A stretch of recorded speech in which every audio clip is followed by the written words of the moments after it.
Всем привет, ребята! Вы снова на канале Houseland. Меня зовут Андрей. Сегодня 5 января 2022 года. Я нахожусь у себя на даче. И сегодня мы сделаем с вами кратенький обзор вот этой вот печки. Печку я эту эксплуатирую уже 3-й год. Есть плюсы, есть минусы. Обо всем расскажу. Расскажу о стоимости этой печи. О сегодняшней стоимости этой печи. О стоимости дымохода и всех аксессуаров для дымохода. Естественно, мы зажгем эту печку, посмотрим, как она горит. Точнее, я неправильно сказал, мы печку не зажгем, мы печку растопим, разожжем огонь в этой печи, посмотрим, как горит эта печь. И в самом конце видео я расскажу о главном недостатке этой печи. Так что не отключайтесь, смотрите до конца. Я думаю, что будет очень полезно. Итак, это печь-камин, фирма Meta, версия Амур 12. Да? 12, цифра 12 говорит о том, что у нее мощность, как заявляет производитель, мощность 12 киловатт. Для примера, если так рассуждать, да, то 12 киловатт это мощность 8 полуторакиловаттных конвертеров, да, то есть, что достаточно немало, если одновременно включить на полную мощность 8 полуторакиловаттных конвертеров, они будут, так сказать, передавать определенное количество тепла, и вот эта печка, я так понимаю, передает такое же количество тепла, как 8 полуторакиловаттных конвертеров. Печка производства Россия. Гарантия на нее 1 год. Сама печка, ее габариты. Она достаточно большая. Да, ее габариты 635, это в миллиметрах. Это ее глубина 950, это ее ширина. И 1040 это ее высота. Размеры стекол. Фасадное стекло 465 на 420 миллиметров и 2 боковых стеклышка 465 на 120 миллиметров. Дымоход выходит сверху, да, у него диаметр 150 миллиметров, это важно, да. Объем помещения, который эта печка может отопить, опять же, как заявляет производитель, 240 кубических метров. Если взять там среднюю высоту потолков 2,5 метра, да, то получается, что 96 квадратных метров объем помещения, который эта печка может обогревать. Что достаточно немало, да. Это логично для мощности, конечно, 12 киловатт. Печка тяжелая, весит 180 килограмм. Мы заносили сюда ее втроем. Во-первых, тяжелая, во-вторых, габаритная. Печка полностью из стали, да, то есть даже топка не чугунная, но топка зафутирована, огнеупорными пластинами. Расположение печи угловое, наверное, видно, да, то есть она стоит в углу. Есть регулировка воздуха. Это воздух подается на стекло, да, то есть для очистки стекла от сажи. И есть, так сказать, нижнее поддувало для доступа воздуха вот этим рычажком. То есть так идет поддув, так он закрыт. Мы открываем эту печку, да. Вот так она выглядит изнутри. Вот так вот выглядит стекло и дверца изнутри. Дверца, видите, целиковая, то есть открывается не только вот эта вот часть, но и угловая часть. Вот здесь зольный ящик. Он расположен как бы внутри печи, то есть когда дверца закрыта, зольный ящик вообще не видно, его не открыть. Здесь типа такого фартука, видимо, чтобы Значит, горячий, ну, как бы огонь и горячий воздух как-то правильно уходил, да. Здесь снизу есть место под дрова, ну, под какой-то небольшой запас дров. Значит, бока облицованы такими вот плиточками. Их можно заменить, в принципе. Ну, здесь что-то типа каких-то конвекционных каналов. Вот здесь вот сзади тоже идут конвекционные каналы, как вы видите. Вот такая вот печка. Сейчас ее закроем и, значит, и растопим. И я продолжу свой рассказ уже, когда печка будет гореть. Итак, ребята, я продолжаю видео. Растопил я печку. Вот так примерно она горит. В принципе, смотрится все достаточно неплохо. За счет большой площади остекления, значит, огонь видно хорошо. Ну и за счет того, что как бы стекло не плоское, а объемное, значит, огонь видно буквально со всех сторон. То есть так вот сбоку, если подойти, да, то есть видно огонь. Вот так вот это смотрится. Вот с этого боку тоже можно подойти. Вот здесь у меня уже перила идут, особо не видно. Вот если между перил. Вот так вот это тоже смотрится. То есть все довольно неплохо. Значит, объем топки очень большой. Это у меня сейчас там 6 полен лежит, но это очень мало для этой печки. То есть, ну, мало в том плане, что можно ложить гораздо больше. Да? Ну, за счет большого объема топки дрова хорошо разгораются. Значит, выход на 150 миллиметров это тоже достаточно много. Поэтому, ну, как бы дым хорошо уходит. Значит, ну, дрова уже, в принципе, разгорелись, все хорошо. То есть можно закрыть поддув. Ну и эту заслоночку тоже я обычно закрываю, чтобы как можно меньше туда попадало воздуха. Значит, давайте с вами поговорим теперь о комплектности вообще всей конструкции, о стоимости.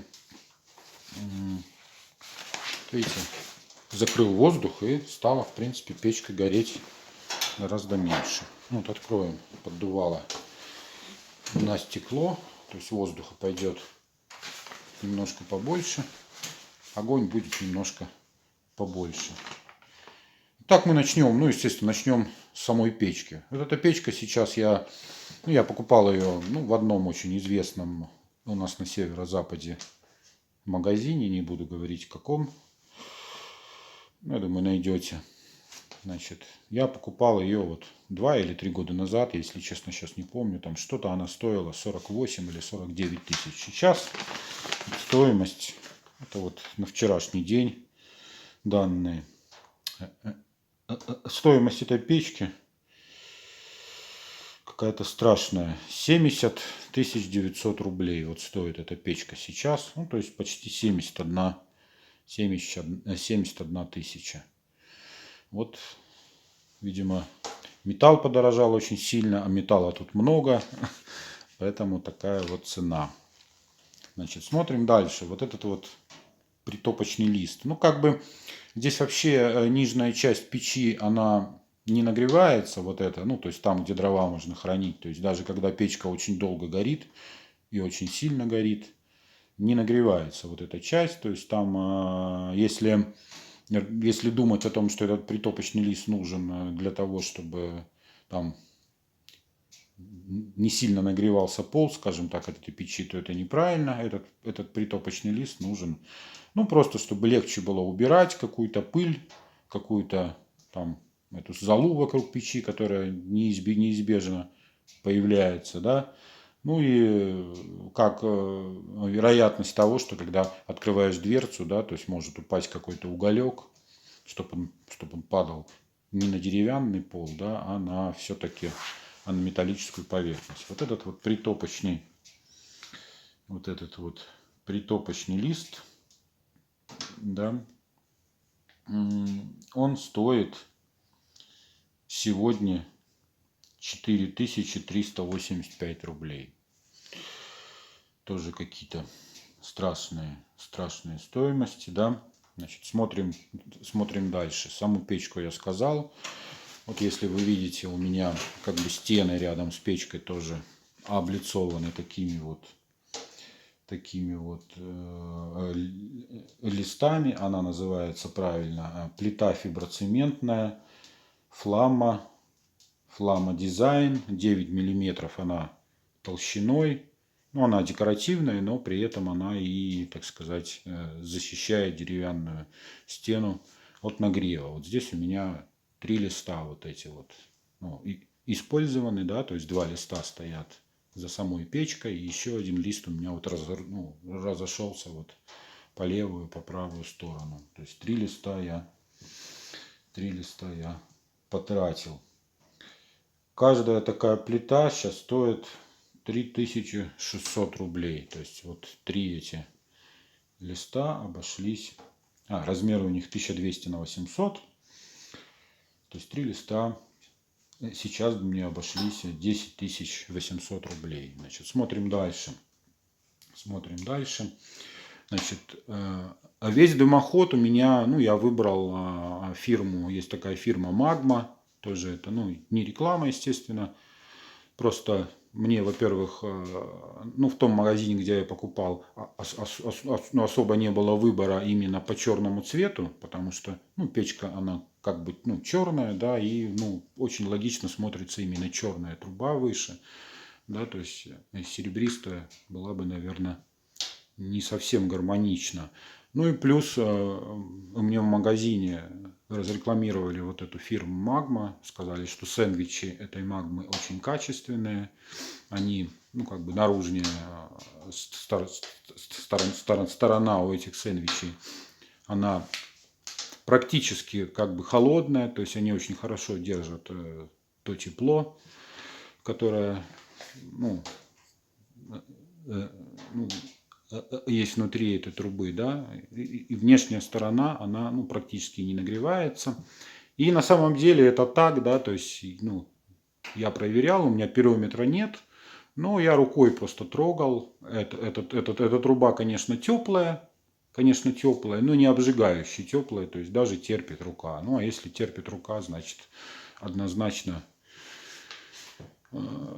там загореться ничего не может. Ну, естественно, при качественной сборке. Итак, вот этот самый первый вот этот кусок, да, это не сэндвич, это просто, ну, однослойный кусок трубы. Значит, я сэндвич не стал ставить с самого низа, я специально поставил сюда однослойный кусок трубы, потому что он тоже, ну, как бы он тоже выполняет роль обогревателя, да, то есть он горячий, это не сэндвич, поэтому он горячий, ну и, соответственно, он дает дополнительное тепло в помещении. Вот я когда готовился к этому видео, я посмотрел цены, но я забыл, что у меня тут метровый кусок. Я почему-то думал, что здесь у меня кусок трубы стоит полметра, и посмотрел вот стоимость, ну, длиной полметра вот этой трубы на 150 миллиметров. Значит, полуметровая стоит 1905 рублей, но так как у меня метровый кусок, я думаю, что 1500, а то и 3 он стоит. Чтобы тоже как бы было понимание. Дальше у нас идет шибер поворотный 150 диаметра, вот вы видите. То есть вот об этом сейчас шибере я говорю. Это шибер поворотный, тоже фирма Магма, тоже черного цвета. Значит, его стоимость 1845 рублей. Дальше, для того, чтобы перейти уже на непосредственно сэндвич трубу, да, нужен так называемый стартовый переходник 150 на 250, да, то есть вот у него вот эта часть нижняя на 150 миллиметров, ну а дальше он выходит уже на трубу уже, ну, на сэндвич, у которого внешний диаметр 250 миллиметров. Вот этот стартовый переходник, он стоит 1815 рублей.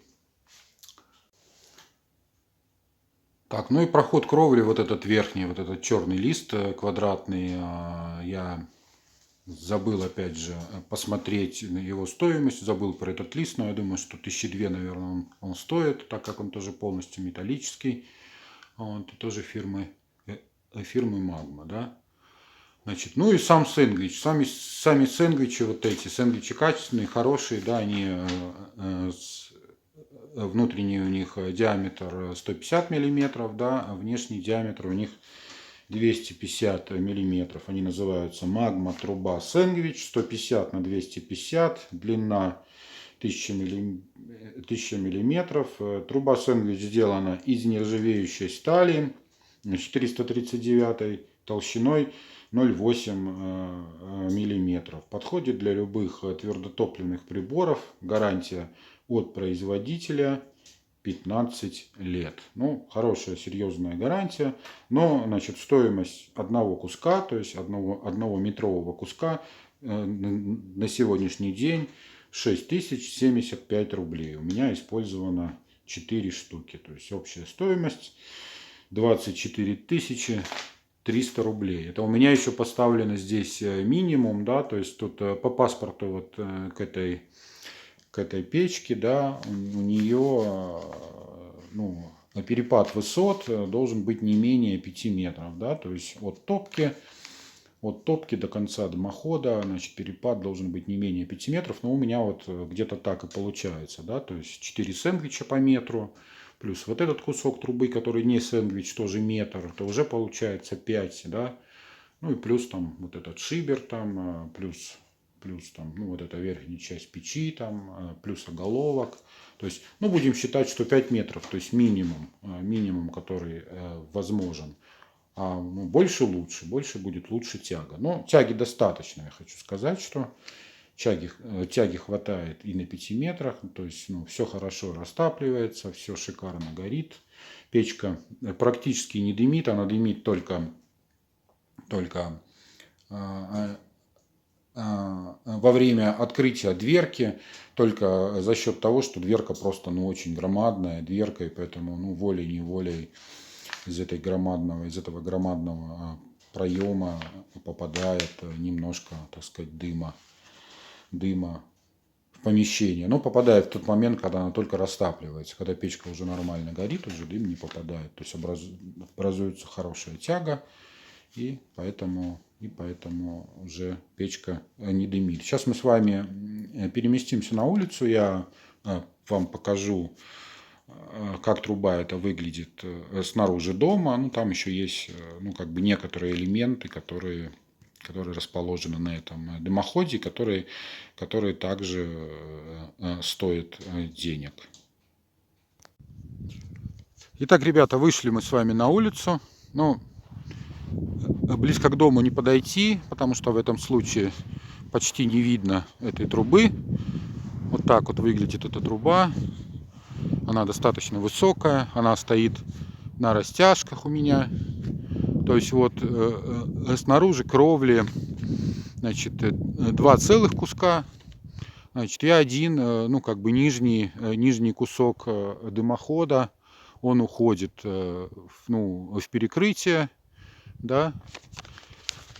Там соединяется еще с одним куском, который также проходит уже через внутреннее перекрытие, да.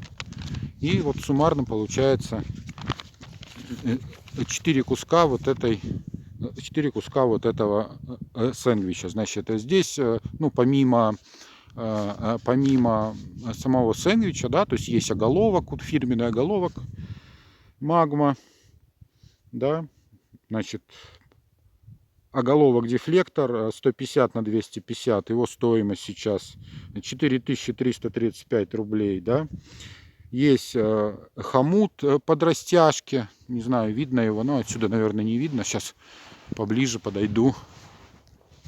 Нет, наверное, его будет не видно, потому что даже я его не вижу. Может, на большом экране. Ну, вот отсюда вроде маленько видно. Значит, хомут под растяжки на 250 миллиметров, он стоит 480 рублей, да. И, значит, проход кровли, который сверху ставится, он стоит, я такой, какой у меня стоит, я не нашел. Я взял, ну, примерно похожий, аналогичный. Он стоит около 2000 рублей сейчас. Да? И хомут соединительный, вот он тоже не видно, наверное. Он два верхних как бы куска сэндвича соединяет между собой. Ну, на всякий случай. Но его можно было не ставить. Ну уж, так сказать, у меня он был куплен. Я поставил его. Значит, этот хомут соединительный с замком 250 миллиметров, он стоит 800 рублей. Вот так вот смотрится. Кстати, вот если видно, что дыма вообще нет, хотя печка топится, ну, когда дрова уже хорошо как бы горят, да, все сгорает почти полностью, поэтому дым там, ну, еле-еле какой-то дымок там видно. Я обращаю внимание, да, что вот я вам, ну, говорил про проход кровли, да, все вот эти сэндвичи, они в перекрытиях, они соединяться не должны ни в коем случае. То есть нужно так их распределять, чтобы на перекрытие попадало, ну, примерно, ну, центр вот этого сэндвича, да, чтобы обязательно в перекрытии не было соединения, значит, вот этих сэндвич труб. То есть у меня, ну, дважды проходит, ну, труба через перекрытие, да, то есть это первое перекрытие, ну, если смотреть снизу, да, первое перекрытие это потолок как бы комнаты, да, и второе перекрытие это непосредственно уже кровля. То есть у меня там соединений, естественно, нет. То есть так и нужно делать. Это важно, потому что как раз вот эти места соединения, это самые слабые места этого сэндвича. Они самые пожароопасные. Поэтому они, естественно, должны быть всегда, ну, как бы на виду, в открытом месте. Ну и есть специальный как бы клей, когда эти сэндвичи собираются. Там все промазывается клеем, и он намертво, ну, как бы соединяет эти сэндвичи. И уже тоже это снижает вероятность, там сказать, ну, так сказать, выхода там огня или горячего воздуха через соединение вот этих сэндвичей. Ну, давайте сейчас обратно переместимся в дом, и мы закончим видео. Я скажу об основных минусах, на которые я обратил внимание в процессе эксплуатации этой печки. Итак, ребята, мы вернулись обратно в комнату. Печка продолжает гореть. Вот она вот так вот горит. Достаточно ярким пламенем. В этой комнате уже тепло. Вот эта комната у меня, где стоит печка, я двери все закрыл. И вот сейчас в ней, ну, буквально вот сколько печка у меня горит, наверное, минут 15 максимум. Как бы здесь уже комфортная температура. То есть печка сразу начинает отдавать тепло, да, вот она уже достаточно горячая. Вот уже верхняя часть уже горячая, с этих конвекционных каналов идет воздух. Вот эта труба, она, естественно, тоже очень горячая. Стекло, понятно, тоже очень горячее. Если есть маленькие дети, конечно, нужно внимательно, чтобы дети не обожглись, потому что все достаточно опасно. Но, в принципе, любые печки, у любых печек, ну, дверцы всегда как бы горячие. Здесь просто она очень большая. Поэтому надо быть очень внимательным, если есть маленькие дети. Значит, ну, смотрите, вот общая стоимость, да, то есть всего комплекта, начиная вот с самого низа и заканчивая там оголовком дымохода, общая стоимость у меня получилась около 125 тысяч рублей. Вот подумайте, стоит ли это того, да, то есть вот сейчас, если эту печку если вы захотите поставить примерно похожую печку, у меня тут, ну, как бы элементов минимум, да, только все необходимые как элементы, ничего лишнего нет. Если захотите, вам придется отдать около 125 тысяч рублей. Это без доставки, без, значит, установки. Я устанавливал сам, но как бы не могу сказать, что это очень простое дело. То есть тут надо лазить и по перекрытиям, и на крыше, и, ну, инструменты какие-то нужны. То есть если вы ни разу этого не делали, если нет вообще опыта, ну, по строительству, по какому-то, да, то есть лучше, конечно, кого-то нанять, заплатить какие-то деньги. Я не знаю, сколько это может стоить. Ну вот я как бы этим не занимаюсь, но если бы меня вот попросили сделать вот эту работу, да, которую я сделал вот со своей печкой, да, то, ну, я думаю, что я бы взял бы не меньше 10 тысяч за эту работу, потому что тут работы на целый день, да, и работа непростая, и самое главное, что работа достаточно ответственная, потому что сделать надо, ну, как бы все достаточно качественно, особенно вот это касается прохода вот потолка, прохода кровли, там надо все загерметизировать, чтобы не попадал дождик. То есть все достаточно серьезно. Поэтому даже я, ну не знаю, даже 10 тысяч, я думаю, наверное, это мало. Вот в моем случае взял бы больше. А у меня, ну вот эта часть дома, она новая, поэтому все, в принципе, было удобно. Если это старый дом, а если труба выше, то тогда, конечно, может быть, еще было бы дороже. Ну, в общем, это вам решать, конечно. Но смотрите, самому ставить достаточно непросто. Ну и одному даже не занести эту печку сюда. Я уже говорил, мы заносили эту печку сюда втроем. Значит, теперь, ну, основные плюсы, ну, вы уже поняли, да, то есть печка очень хорошо отдает тепло, значит, тепла достаточно много от нее, она очень быстро нагревает помещение, она достаточно красивая, ну и как-то так вот очень, ну, солидно, как мне кажется, смотрится, да, то есть за счет большого стекла очень хорошо видно огонь, вот. Ну и главный минус этой печи вытекает из его, точнее, не главного, а основного плюса, да, основной плюс это вот большая площадь остекления, большая дверца, да, это, ну, важно, наверное, это красиво, и это главный минус, как я понимаю. Вот производитель заявляет о функции длительного горения этой печи. Ну, вот я могу сказать, после трехлетней эксплуатации никакой функции длительного горения у этой печки нет. То есть нет никакой регулировки воздуха. То есть как бы вот этот шибер, который снизу, который я показывал уже, вот он сейчас полностью закрыт, вот он полностью открыт, никак не меняется пламя, то есть никак не влияет на, ну, на режим горения, то есть когда закрываешь, меньше не становится, когда открываешь, сильно больше также не становится. Вот эта вот заслоночка, которая тут есть, да, тоже вроде как дает дополнительный воздух или не дает, но также ничего не меняется. И главная причина всего этого, я считаю, в том, что вот эта дверка, она закрывается, она имеет, ну, как бы двухплоскостную такую вот, ну, форму, да, то есть не в одной плоскости, а в двух. Она очень большая, и я предполагаю, что она не примыкает как бы плотно вот к этому, ну, вот к этой, ну, к этой поверхности, которая должна примыкать, и из-за этого есть подсос воздуха, да, то есть это все-таки металл, сама печка металлическая, сама вот эта дверца, она имеет металлический контур, да, и за счет нагрева, я думаю, что все равно какие-то деформации есть, и чем, ну, как бы больше, ну, чем больше размеры вот этой дверцы, тем эти деформации более заметны. И она не только большая, но она еще, я повторяю, она имеет сложную форму, да, то есть она, ну,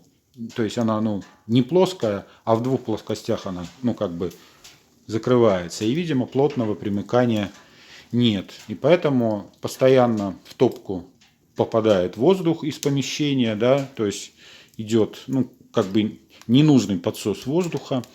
Из-за этого как бы режим горения никак не регулируется, и назвать ее печкой длительного горения все-таки, наверное, нельзя. Я вот попробую, здесь вот идет такой вот уплотнительный, такой жгут, видите, по контуру. Трогать боюсь, она горячая. Вот возможно его заменить, поставить, ну, как бы более толстый, да, и, возможно, вот примыкание будет лучше. Но я считаю, неправильно это делать. Это должно было сделано, ну, самим производителем, да.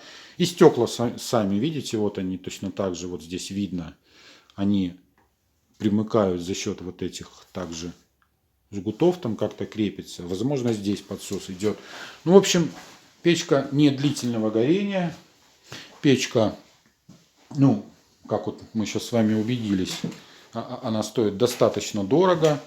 Но при этом она как бы хорошо отдает тепло, она быстро нагревает помещение, она достаточно красивая. Поэтому вам решать, устанавливать такую печку или нет. Может быть, лучше установить кирпичную печь. Ну, кирпичная печь, вы понимаете, кирпичная печь, она гораздо дольше нагревается, чем эта металлическая, но зато гораздо больше отдает потом саккумулированное в этих кирпичах тепло. То есть есть свои плюсы, есть свои минусы. Ребята, подписывайтесь на канал. Если видео понравилось, ставьте лайки. Будет еще одно видео. У меня стоит еще одна печка в бане. Значит, печка фирмы Везувий. Печка фирмы Везувий, банная печь. О ней я тоже планирую рассказать и показать, как она функционирует. Все, всем рад. Всем пока, удачи, с наступающим Рождеством.